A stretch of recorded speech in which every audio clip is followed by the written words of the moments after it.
The title of our lesson is Joseph, that's who we're studying about, interprets dreams in prison. Okay, we know that he's had two dreams, which has happened a few years before this lesson comes along. But he's had two dreams. He's also interpreted them two dreams. You know, we in ourself, we have dreams.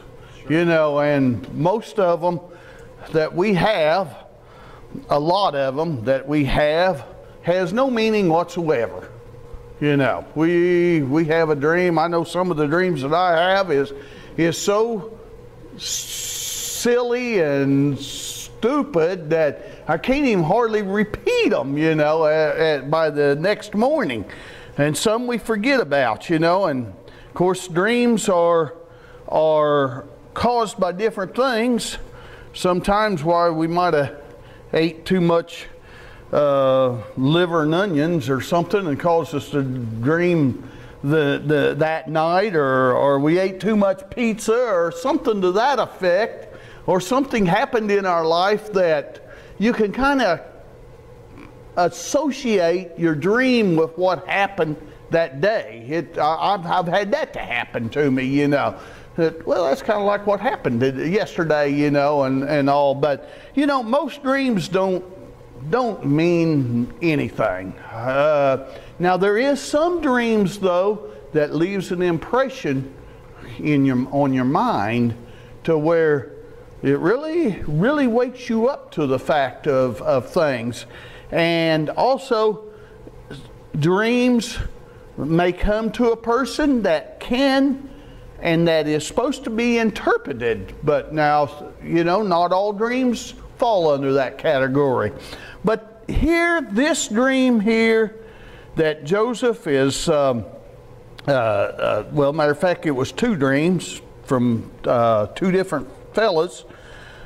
They had a meaning. And Joseph, you know, you might, after this lesson that we study today, you might think, well, you know, Joseph is an interpreter of dreams, you know, and you might label Joseph as an interpreter of dreams, you know, because he's already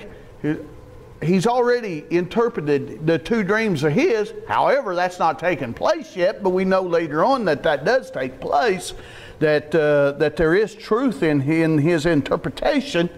And then this one, these two come to pass before the first two that he had. So, you know, at the end of the lesson today, we might say, well, you know, Joseph is an interpreter of dreams, and then later on he's going to interpret another dream then, or another couple of dreams really from the king.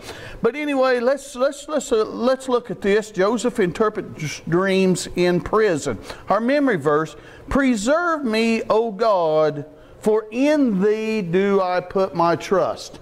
You know, that memory verse right there, I'm sure that it's David that wrote that. He says, "Preserve me, O Lord, for in Thee, in God, do I put my trust." If we don't put our trust in God, all is lost. True. All is lost. In Thee do I put my trust, not so that He can preserve me, but that is one of the things that He can. It's because, and you take the word preserve, you know, I take it like so that you can bless me, so that you can further me, you know. That's not what he's talking about. He's talking about preserve my soul, Lord, because I'm going to put my trust in you. And, you know, that's what's important. You know, making me important in this world, or making me important in the church even, no, that's not what it's all about. No. It's preserve my soul because I put my trust in you. And that is, I'm sure that Joseph probably quotes the same words like this. I know this was written well after Joseph lived, but you know, I'm sure he could say the same thing. Preserve me, O God, for in thee I put my trust. How do we know people put their trust in God? Just watch how they live. Just watch how they live. And that tells us a lot of things. Yeah, we may not know exactly to the T what it is and how they live, but you know, that'll tell us a lot of things. It's how God relates to them is another thing. And like Brother Duvall was talking about, the relationship with God will expose a lot of things. Right. He didn't say them words, but it'll expose. He said that, you know, he can explain his wife, but until you are around her and see her character, see her, how she, her demeanor and everything is, you know, we really don't know her. We're only just told, you know. And that's the same way, like he said, that's the same way it is with God. We have to have our relationship, our personal relationship with God. And I'm sure that Joseph did have a personal relationship with God here. Emphasis. Let me read the junior emphasis. Pharaoh had thrown 2 of his servants into prison. One night they each had a dream. God helped, catch that now, God helped Joseph interpret their dreams, and both dreams came true just as Joseph said they would, but it was through God's help that the dreams came true. It wasn't because Joseph interpreted the dreams that way is the reason why they came true that way, or they came to pass that way, but it was because God relayed the message to him, and he says, this is what's going to happen here. God told him that. Joseph relayed that to the 2 men that was, to the 2 servants that was in the prison, and then Joseph gives God the glory for that. He says, you know, he says, in other words, he couldn't tell you what the meaning of those dreams is, but God relayed them to him. And if you'll think about, you know, Daniel had Daniel had an opportunity to interpret a dream. You remember the handwriting on the wall, you know, and a lot of the wise men and all, they had no idea what that Tika Mina, whatever it was written on the wall. They had no idea what it was, but Daniel was able to interpret it because God gave him the interpretation of it, and so he and also the big statue that Nebuchadnezzar had. You know, Daniel gave God the glory for that. He says, "It's not me, it's God. It's not. I mean, I'm same as these people here. You know, I'd be just as drawing the blank just as everybody else is." But he says, it's God that has revealed this to me. Okay, Genesis 40:1. And it came to pass after these things that the butler of the king of Egypt and his baker had offended their lord the king of Egypt. And Pharaoh was wroth against 2 of his officers, against the chief of the butlers and against the chief of the bakers. Okay, I never had thought of this before, but it came to me this morning that evidently he had more than one butler. He had more than one baker. But the chief, the one that was over the butlers, was the one that was in trouble, and the one that was over the baker was the one that was in trouble. It was the top dog on the totem pole, so to speak, you know. That is who got thrown in jail because something wasn't going right the way it was here. I always thought, you know, when I read that before, I always thought, well, you know, it's the baker, you know, the one guy, and the butler, the one guy here. But, you know, I read that this morning, and there's an S on the end of that, so there was more than one. But the main one, you know, if you're a supervisor over a group of people, you know, you're responsible for them and for what they do, you know. And if they do something wrong, it kicks back onto you as a supervisor. And a lot of times you have to answer. Most of the times you have to answer, why did this happen, you know. And so, was the employee not trained the way they were supposed to be? Or are they just out of line? Or what is it? So, you know, we can kind of see that in today's realm as it was back then. So let's look at this. And he put them in ward in the house of the captain of the guard, into the prison, the place where Joseph was bound. Remember now, Joseph was in prison. Now, why was he in prison? It wasn't because of the king of Egypt. It wasn't because of Pharaoh. It was because of Potiphar had put him in the king's prison, is what had happened. So you know, the beef between Joseph, there was no beef between Joseph and the king. It was between Joseph and Potiphar, is who it was, and which Potiphar was in the cabinet, so to speak, of the king. But you know, that was kind of between them two. The king probably thought, well, that's between them two, you know, or maybe he didn't even know anything about it. But anyway, that's so the king and Joseph didn't have any qualms, so to speak. And let's see, we go to verse 4 then. And the captain of the guard charged Joseph with them, and he served them, and they continued a season in ward. You know, it seemed like everywhere that Joseph went, God blessed him. Everywhere. You know, Potiphar's house, you know, done real well financially. You know, and not always does that happen. That just because you serve God, you're not going to be financially rich. That's not what that means.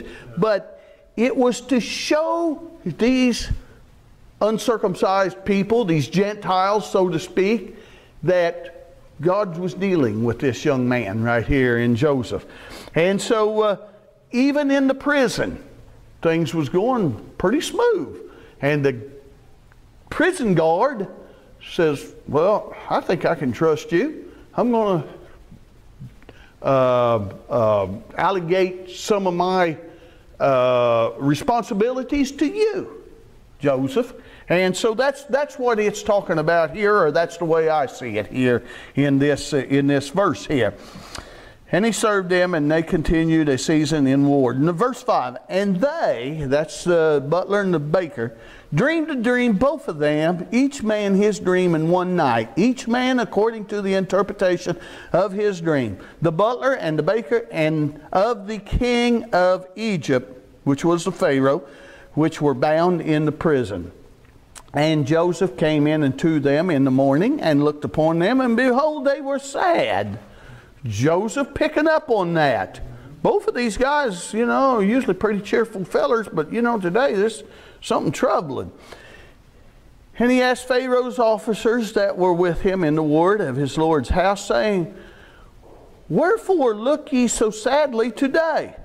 And they said unto him, we have dreamed a dream, and there is no interpreter of it. And Joseph said unto them, do not interpretations belong to God? Tell me then, I pray you. Do not interpretations belong to God? You know, we are helpless people here. You know, we are pretty helpless. We are completely helpless if we do not have God. We are completely helpless. Look at all these people that's doing well out in the world. You know, they don't have God, but they're doing well. They're helpless. Believe it or not, they're helpless. But they don't think so, and they don't look like they are. They're helpless because their soul is bound not for heaven. That's all. That's what I can say. Their soul is not bound for heaven. It's bound for another place, which is hell. And that is a helpless situation. What did Job say? I came into this world with nothing. Oh yeah, I might. Now I'm using my own words right now. Yeah, I might have a whole lot a lot of things, a lot of worldly possessions and one thing and another. But I came into this world with nothing. And when I leave, all these worldly possessions are not going to come with me. You know, I'm going to leave with nothing too. I came in the world naked and I'll leave naked. That's what he said. They're with nothing, you know. And, you know, during his lifetime, he lost all that stuff. And, you know, that's when he made his statement too, Dan, you know. But I'm sure he probably thought about that before he lost everything too. I'm sure he thought about that. He said, yeah, I've got lots of camels and lots of this, yokes and lots of this and that and everything. But, you know, when I get ready to leave this world, or when God gets ready to take me out of this world, I'm not going to take all them yokes and oxens and all this camels and stuff. I'm not going to take them with me, you know. That he had God first in his life. He had God right where God should be in our life. And you know, that's good ammunition for each and every one of us. Make sure that he has first place in your life. This is what Joseph was. Joseph says, okay, you know, Joseph could have, if he'd gotten high and mighty, he could have got the interpretation from God and then not give God glory at all, you know. And, oh, it was all me. It was all me. No, that ain't what that didn't even enter Joseph's mind. He said, before he even started out, he says, do not interpretations belong to God? In other words, God is the only one that can interpret this dream, you know. Yeah, he could give it to this person or that person or me or anybody else. He could give it to anybody, you know. It's who he wants and trust his word with. That's who he is going to give the interpretation to. Joseph said, do not interpretation belong to God? In other words, God is the only one that can interpret it. And he says, tell me them, I pray you. In other words, tell me the dreams. And so that's what he said. You know, as the lesson goes on here, here's, you know, he says, do not interpretations belong to God? He meant only God can tell the meaning of the dream. You know, Joseph could have sat there in that prison. He could have asked the prison guard, I need the day off to study on this dream and come up with an interpretation of these two dreams. Couldn't he have done that? He probably could have. You know, the prisoner guard could have said, okay, I'll give you a day off. I'll do that. And you know, he could have come up with an interpretation on his own, but it probably wouldn't have been the right one. Well, I know it wouldn't have been the right one, but you know, but no, he had God in the place that God needed to be, and that was first place in his life. And you know, we think of Joseph from the time he was little. And you know, I mentioned earlier in the quarterly how that he had all rights to be a spoiled little brat, you know. I mentioned that earlier. He had all rights to be a spoiled little brat. In our eyes, he did. But you know, he never did do that. Yeah, there was times, you know, where he told the dream, but you know, that dream had to be out there so that they would know, you know. And he always kept God in the forefront of his life. He always kept him out there. He never tried to jump ahead of God. And I appreciate Joseph. You know, Joseph was dealt a bad hand. Sure. He was dealt a bad hand. But you know, everything, and you know, lots of things happened to him that should not have happened to him. But you know, they happened to him anyway. And you know, and I know that Joseph probably thought many times, how is this working in God's plan, you know? I can't see it, but you know, you just have to put your trust in God in the things that happens to us. Some people try to tell dream meanings, and there's probably books that tells about them. However, they cannot be right. Most dreams mean little or nothing, like I brought out. When God sends a dream, He can tell us the meaning. He sent these 2 dreams. We know this because they came true just as He told Joseph they would. Let's go to verse 9. And the chief butler told his, okay, they're starting to tell their dream now here. And the butler decided to go first. Now, why do you think the butler decided? You know, I think, let me finish my sentence. Why did the butler go first in telling his dream? I think God led the butler to go first to tell the dream because his dream was going to come out as good. It was going to be good. And we'll read it here. Joseph said to him, in my dream, behold, a vine was before me, and in the vine were 3 branches, and it was as though it budded, and her blossoms shot forth, and the clusters thereof brought forth ripe grapes. And Pharaoh's cup was in my hand, and I took the grapes and pressed them into Pharaoh's cup, and I gave the cup into Pharaoh's hand. If you heard that dream for the first time, would you be able to interpret that? 3 branches or 3 vines, you know. Well, that could be 3 people. Or that could be three kings. Or that could be, you know, you think about that, and I'm not good in interpreting dreams, but you know, you could go all around. Instead of being 3 days, you could have it to be 3 something else's, you know. I mean, unless you all are better at interpreting dreams, I'd have that thing so blowed out of proportion that there was no way that it could come true, you know. But you know, it wasn't Joseph, and he might have felt the same way, you know. Lord, okay, this is a good one here, you know. Help me out on this. And that's exactly what he did. The butler said he dreamed of a grapevine. It was 3 branches that budded, blossomed, and bore grapes. Look at that. They all started with a B. Budded, blossomed, and bore grapes. Is there something connected with that, you know? He squeezed the grapes from them into Pharaoh's cup and gave it to Pharaoh. Okay, let's look at verse 12 then. Now remember, 3 branches, they could be just about anything. And the 3 B's there, you think that has anything to do with the 3 branches? Okay, let's look at it.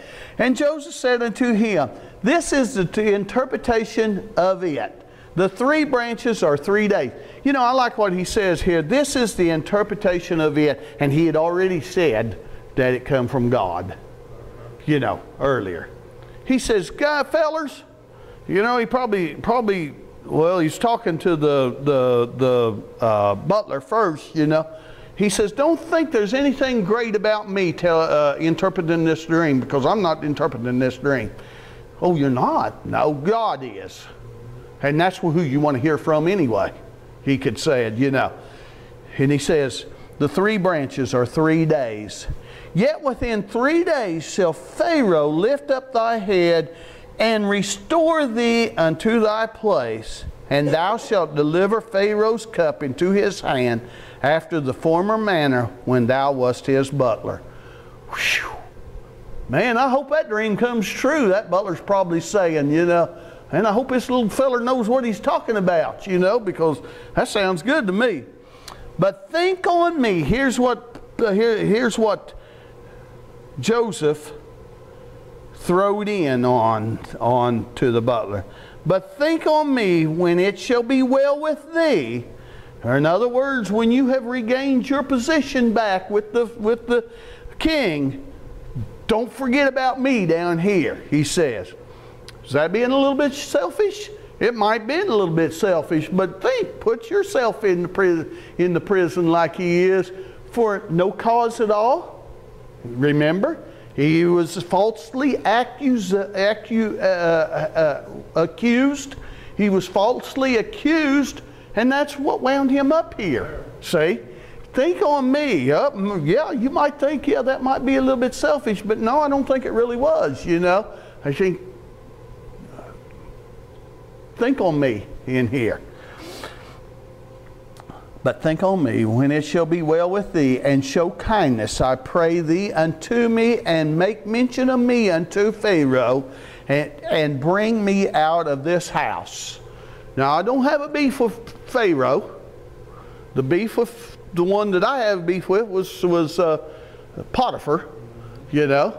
So, you know, kind of help me out all you can, you know, here. For indeed I was stolen away out of the land of the Hebrews, and here also have I done nothing that they should put me into the dungeon. Now he's telling that. Now it's not a whineful crying that he's doing. That's not what it is. He's just saying, he's just stating a fact here is what he's doing. I was sold out of Canaan and brought down here as a slave. I was more or less kidnapped, you know. What do you call that? Trafficking? Slave trafficking, you know. That's kind of what was done. Because don't you remember? Didn't they sell him to the Ishmaelites, and then it was wasn't it the Midianites that wound up with him, or the Ishmaelites were from Midian. Oh, okay, the same people then. Oh, okay. But then they took him down to Egypt, knowing that they could get something out of him. See, you know, it was all for profit, is what it was doing. And so anyway, here he is. Don't forget me. Please don't forget me. You've seen how I conduct myself down here. I see how you conduct yourself. So please don't forget me. 3 branches was 3 days. 3 more days you have to spend here in prison, and then you're going to be restored back. And you know, I'm sure that there was probably a probationary time between the 3 days and maybe a certain time before the king could really put his full trust in him, you know. Or maybe he might have thought, well, he was falsely accused. I'm talking about the baker now. I mean the butler. Maybe he was falsely accused. He needs to be restored back. You know, a king can pardon people like that. They can take anybody they want to and pardon them for it, you know. But usually a king won't pardon somebody that's a crook, you know, or that's tried to assassinate him or something to that effect. Yeah, that usually won't happen, you know. But he could, if he wanted to, he could pardon it, just like the president, you know. They can just about pardon anybody they want to if they want to. But you know, here it was. Joseph knew that the butler was going to find favor with the king because why? God was the one that interpreted the dream. It wasn't him. You know, he might, if he'd have done it on his own, he might have said, well, the butler, you're going to lose your life, and the baker, you're going to be restored. That'd been just completely backwards, wouldn't it? You know. Okay, let's go to 16. When the chief baker saw that the interpretation was good, now he's coming up next. He said, ooh, that sounds pretty good, man. I hope mine turns out like that. You know. He said unto Joseph, I also was in my dream, and behold, I had 3 white baskets on my head. Here we go again, 3 again, you know. Well, you know, the interpretation that I had over there, it sure wasn't anything that what God revealed into Joseph on the butlers. There wasn't. So you know, that wouldn't work there. But here he says he had 3 white baskets on his head, and in the uppermost basket there was of all manner of baked meats for Pharaoh. And the birds did eat them out of the basket upon my head. And Joseph, okay, that's all the dream he had to have there. And Joseph answered and said, this is the interpretation thereof. Remember, I'm going to add some to this. Remember, God's the one that's interpreted, not me. God's the one. Give God, yeah, we have to give God the glory for that because He's the one that's interpreted. And then he says, the 3 baskets are 3 days. Oh, okay. Within these 3 days shall Pharaoh lift up thy head from off thee. Not, what did he say on the other one? Lift up thy head and restore thee into thy place was that. But this don't sound quite so good, you know. And shall hang thee on a tree, and the birds shall eat thy flesh from off thee. You know, don't you think that would have been a little bit hard for Joseph to relay that to that baker? I think it would have been. But you know, Joseph had confidence in God, and he wanted him to know what the truth really was. You know, sometimes we may have to expose some things that will be hard to do. But you know, if we're anointed of God and God says that needs to be exposed, we have to do what God tells us to. Oh yeah, it's not always a pleasant situation every time. Brother Bayless, I know you probably run into a lot of things in dealing with people. I'm sure. And not all of them are pleasant. Not all of them are pleasant, but you know, when God anoints and lays upon our heart to do something, what if we don't do it? We're doing wrong. By not doing something, we're doing wrong sometimes, you know. That's just what it amounts to. This was probably hard for Joseph to tell this butler. Now, do you think Joseph favored that was the baker, I'm sorry. Do you think Joseph favored the butler over the baker? Not at all. Not at all. He probably loved both of them just the same. You know, oh yeah, there was probably, maybe one had a personality a little different than the other personality, you know, and you know, not all personalities quite jive together, you know, but you know, there might have been maybe a little personal preference, you know, but Joseph set all of that aside and said, thus saith the Lord, in other words. That's what he said. And it came to pass the 3rd day, which was Pharaoh's birthday. You know, a lot of things happens on birthdays. Can you think of another thing when a birthday was being celebrated and something bad happened? John the Baptist, yes. The birthday of the king, Caesar, wasn't it? Was it Caesar? Herod, that's right, Herod. You know that he made a pledge that he wished he could have took back many a time. You know, birthdays are nice, but you know, we have to keep them in perspective with everything else, just like everything else.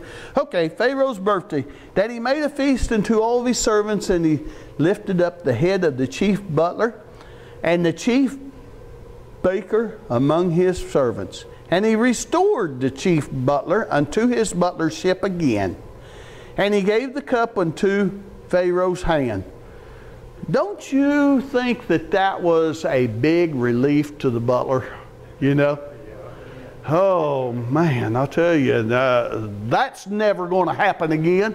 Whatever it was that put him there, that's not going to happen again. And verse 22, and he hanged the chief butler as Joseph had interpreted to them. Baker. But he hanged the chief baker as Joseph had interpreted to them.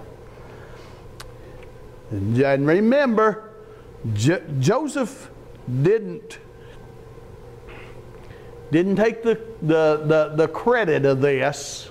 Well, he's already established that it was God that it says that he interpreted, but you know, he relayed the interpretation of God to the ones there, the baker and the butler both. But yet, here's verse 23. Yet did not the chief butler remember Joseph, but forgot him. But forgot him. What's taken so long? Joseph's here in prison, and Joseph's thinking, what's taken so long? The butler is restored back. I even asked the guard over here, and the guard, he says, oh yeah, he's restored back. Well, what happened to the baker? Oh, the baker got hung, you know, and the birds ate his flesh, you know. Just like God told me that was going to happen, but yet I'm down here. We never want to get ahead of God. Joseph might have thought that, but he did not want to get ahead of God. And if Joseph was remembered at that time, that it wouldn't have been the right time. It'd have been the wrong time. We can look at this and how long, okay, let me ask a question. How long was it from the time 3 days after he interpreted this dream, the butler was restored back? Okay, from that time to the time that Joseph actually got out of prison, how long a time was that? We don't know. I don't know anyway. Does anybody know? I don't know.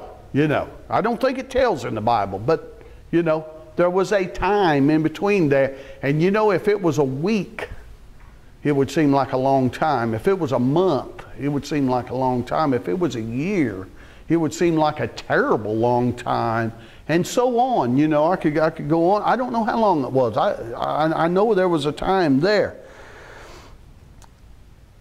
But you know, God, I think, the way I look at it, God took that memory of Joseph and kind of set it aside out of the butler's mind. Okay, why? Well, yeah, I'm sure the butler was busy, you know. And he had a lot of things on his mind because he didn't want to make a mistake like he did before. And all of that. Can you imagine, you know, when you're at work and you got a whole bunch of things on your mind, and you know, and then you know you got somebody over top of you that's kind of watching you, you know, spatially watching you because of maybe you're going to be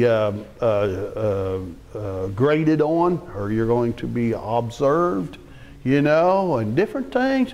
Yes, you know, we do our job as if we're observed every day, but you know, when we know there's an observation or going to be observed a certain day, you know, we kind of put a little more of an effort, don't we? Yeah, you know, and so you know, this all kind of cluttered the butler's mind, you know, and then God, I think, just kind of set it aside. Nope, I want Joseph right there yet. Well, why? You know, that's the first thing that enters a child's mind a lot of times. Why? You know, let's get him out of there and get him in another position that's better than where he's at for the time being. No, that ain't what God wanted to do, you know. You know?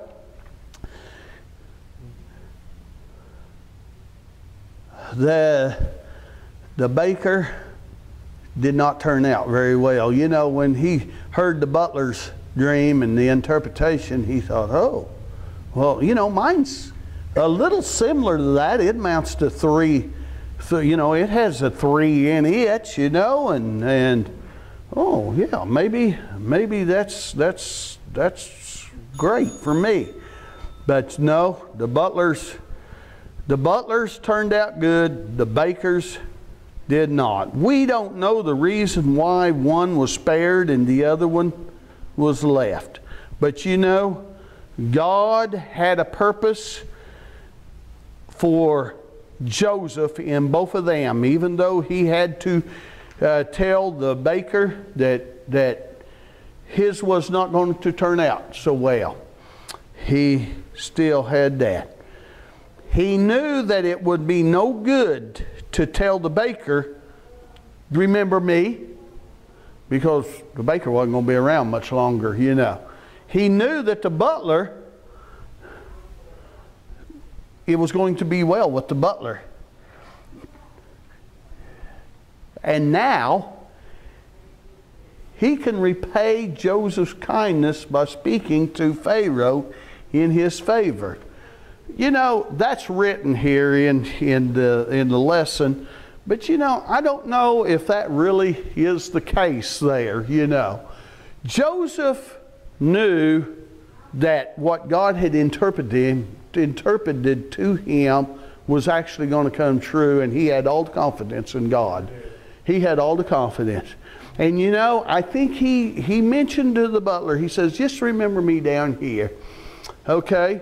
At first, it don't look like he does remember him, you know. He forgets, you know, like I brought out all the, you know, the things. He didn't want to make the mistake that he had made before. You know, if you get corrected for a mistake that you made, and then time goes a little bit, and you make that same mistake, and say it's your mother, your father, back when you was a child, they get kind of weary. And then later on in life, you're working for a boss and you make that mistake twice. You know, it kind of wearies on the boss. And it may be a different mistake then at work, you know, than it was when you was a child. But you know, this is what the butler kind of had an idea of. I'm not going to make that same mistake. If I make a mistake, it's going to be another mistake. It's not going to be the same mistake. Because he was at a point where it could have went either way. And so he was really grateful to where that he was restored back to where he was. We, as Christians, can look at God the same way. God forgave us of our sins. Because of Jesus Christ's blood, God forgave us of our sins. We don't want to make a mistake and sin again. However, sometimes this happens, and we have to be forgiven. Well, it's not re-forgiven, but you know, we have to come back to God and be forgiven of that sin that we have committed. And you know, time and time again, God is going to get weary of that. Even though God loves us, He has to take into account of where our thoughts are and what we're thinking. You know, is this person doing that just because they think that they can do it? You know, this is what the butler did not want to get into, is over and over and over, because he didn't know whether he had one more chance or whether he had 0 more chances. You know, that was where he was. When God gives us a doctrine, the interpretation of it belongs to Him. Isn't that right?